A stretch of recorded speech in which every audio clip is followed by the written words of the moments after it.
చిన్నప్పుడు మా నాన్న ఊత కొట్టుడు అంటాను చూడండి. ఆ రేంజ్‌లో కొట్టాడండి. ఏది తాటి కమ్మ ఒకటి పట్టుకొని, తాటి ఆకు ఉంటది చూడండి. మొత్తం ఆకులన్నీ రాలిపోయినాయి.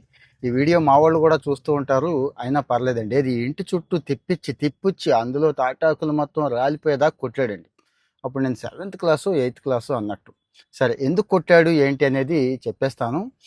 ఈ మధ్య ఈ మధ్య కాలంలో నేను విన్నది ఓ పాప ఒక పాప అండి. ఆడపిల్ల నాలుక మీద పిన్నీస్ కాల్చి వాత పెట్టిందండి ఒక ఆవిడ. తెలిసిన ఆవిడే, ఇంటి దగ్గర ఆవిడే. వామ్మో! అంత క్రూయల్టీయా? అంత దుర్మార్గురాలా? అంత దుర్మార్గులైన తల్లిదండ్రులు ఉన్నారు కదా! ఉన్నారు. వాళ్ళని ఏం చేసినా తప్పు లేదు. అది ఇది అంటాం కదండీ! నాకు కూడా అలాగే అనిపించిందండి. సరే కనుక్కున్నాను అసలు ఎందుకు పెట్టింది? ఏంటంటే బూతు మాటండి. ఆ పిల్ల బూతు మాటలు వాడుతుందంట. లకారాలు ఇంకా ఏదో కారాలు చాలా ఉంటాయి కదండీ! అంటే ఇక్కడ మనం చెప్పుకోవడానికి అసలు నాకైతే మనసు ఒప్పదు.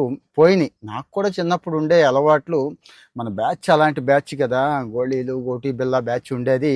మాట్లాడితే బూతే. ఇంక మామూలుగా ఉండేది కాదండి. అంటే వ్యవసాయ కుటుంబాల్లో బూతులు బానే మాట్లాడతాము. నాకు కూడా అలాగే బూతులు వచ్చేసినాయండి. కానీ చాలా సార్లు చెప్పాడు మా నాన్న. "ఒరేయ్! బూతు మాట్లాడకూడదురా" అని చెప్పి. ఇగో ఇక్కడ ఈ పిల్లకి పెన్నిస్ పెట్టి వాత పెట్టడం తప్పా? రైటా? అనేది మీరే చెప్పాలి. ఆ మాట్లాడితే లకారాలు, మాట్లాడితే ఇంకొకటి. ఆ పిల్ల వయసు కూడానండి 13, 14 ఏళ్ళు. ఈ మధ్య నేను ఒకటి అబ్జర్వ్ చేశానండి. నలుగురు కుర్రాళ్ళు, కాలేజ్ కుర్రాళ్ళు ఏది మంచిగా ఎంసెట్‌లో మంచి ర్యాంక్ కొట్టిన వాళ్ళు. 9 అబోవ్ పర్సెంటేజ్ ఆల్రెడీ ఉన్నవాళ్ళు. వీళ్ళు మాట్లాడుతున్న భాష చూస్తుంటే చాలా చాలా బాధ అనిపిస్తుందండి. అంటే తెలుగు భాష అనేది ఇంత బూతు భాష, ఇంత బూతు పకోడీ డాషా అన్నట్టుగా అనిపిస్తోంది నాకైతే. ఎందుకంటే చాలా పదాలని చాలా తేలిగ్గా తెలుగులో సామాన్యమైన పదాలే అవన్నీ అన్నట్టుగా వాళ్ళు మాట్లాడేసుకుంటున్నారండి. ఇంకో దరిద్రం ఏంటంటే ఇక మన సినిమాలు, మీడియా ఇంకా చాలామంది ఉన్నారు. నేను చెప్పక్కర్లేదు. అది కూడా వచ్చేసినట్టుందండి. వారసత్వంగా వచ్చేసి కామన్‌గా చేసేసినట్టున్నారు. ఇదంతా అసలు ఎందుకు చెప్తున్నానంటే ఆ ఒక్క మాట చాలండి.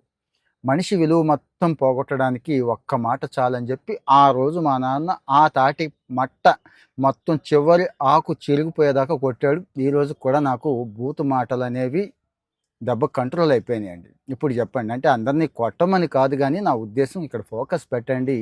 మీ పిల్లలు జనరల్గా పిల్లలతో ఉన్నప్పుడు ఫ్రీ ఫైర్ ఆడుతున్నప్పుడు ఇంకా సోషల్ మీడియాలో ఉన్నప్పుడు ఏం వాడుతున్నారు, ఏం మాట్లాడుతున్నారు, ఏం కామెంట్ చేస్తున్నారు, ఇప్పుడు కంట్రోల్ చేయకపోతేనండి వాడు ఎంత బాగా చదువుకొని ఎంత గొప్పాడైనా రేపటి రోజు ఒకే ఒక్క మాట జీరో చేసేస్తుంది అని నాకు అనిపిస్తోంది. కామెంట్లో మీ ఒపీనియన్ చెప్పండి ప్లీజ్.